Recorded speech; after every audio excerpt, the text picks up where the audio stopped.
The Titanic is one of the most famous ships in history. Of course, most of its fame comes from the tragic end of its maiden voyage.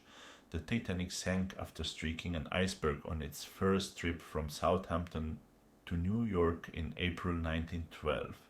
More than 1,500 people lost their lives that night, and the tragedy has since been immortalized through countless books, films, and conspiracy theories.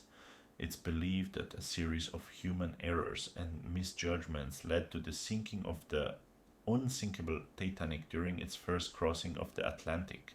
Now the Titanic rests at the bottom of the ocean, but one question remains: why has the Titanic never been raised and displayed in a museum? Hello everyone and welcome back.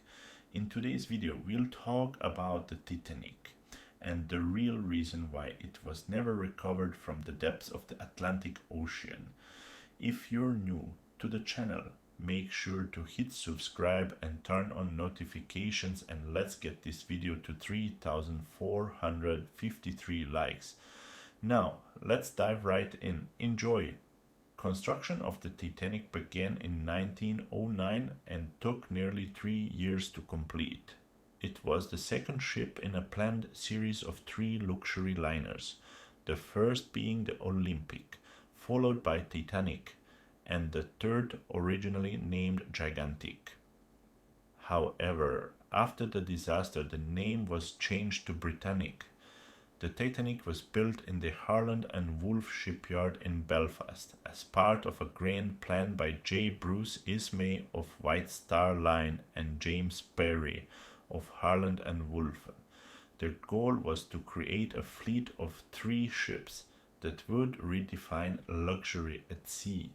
The Titanic was made of steel, weighing over 46,000 tons. On April 14, 1912, a calm, moonless night, the Titanic sailed at about 85% of full speed despite receiving multiple iceberg warnings. Captain Smith, like many other captains of that era, chose to maintain course and speed until an obstacle was actually sighted. At 11:40 p.m., a lookout spotted an iceberg dead ahead. The crew immediately ordered a hard turn to port and engines in reverse, but massive ships cannot stop instantly. Within just 37 seconds, the Titanic struck the iceberg. The collision tore open multiple compartments, sealing the ship's fate. The sinking lasted 2 hours and 40 minutes.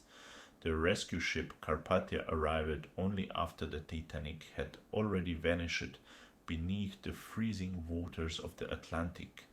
Now, this question might sound strange, but it's very serious. Why has the Titanic never been lifted from the ocean floor? The most logical answer is it would be unimaginably expensive, but that's not the only reason. At this point, the Titanic has largely disintegrated. The ship lies at a depth of 3.7 kilometers, 12,500 feet.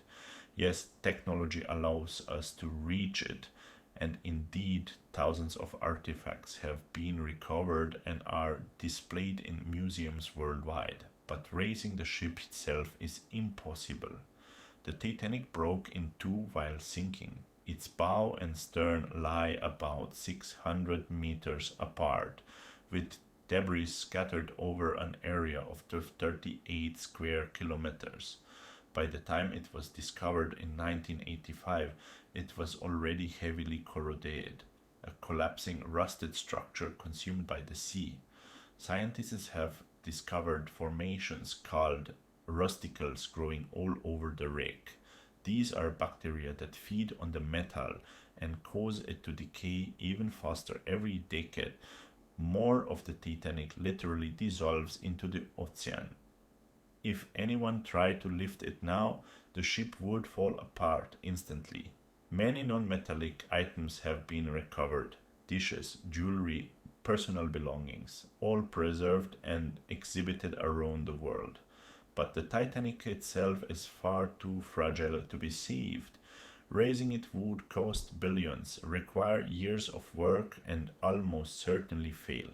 In fact, experts predict that within the next 30 to 50 years, the Titanic will completely collapse into the sea floor. Still, the legend of the Titanic lives on. Its story inspired new safety regulations, improved ship designs, and remains a timeless reminder of human ambition and human error. There's even a modern replica being built, Titanic 2, designed to follow the original route from Southampton to New York. Construction began in China, backed by Australian billionaire Clive Palmer, with a cost estimated at over $500 million. Unlike the original, the new ship will feature modern navigation systems, safety technology, and room for more than 2,400 passengers. Another full scale Titanic replica is being built as a museum attraction in China's Sichuan province, over 1,000 kilometers from the sea. Every detail, from the grand staircase to the door handles, has been recreated exactly like the original. The Titanic may be gone, but its memory will remain forever, a monument to human greed, tragedy, and the relentless power of nature.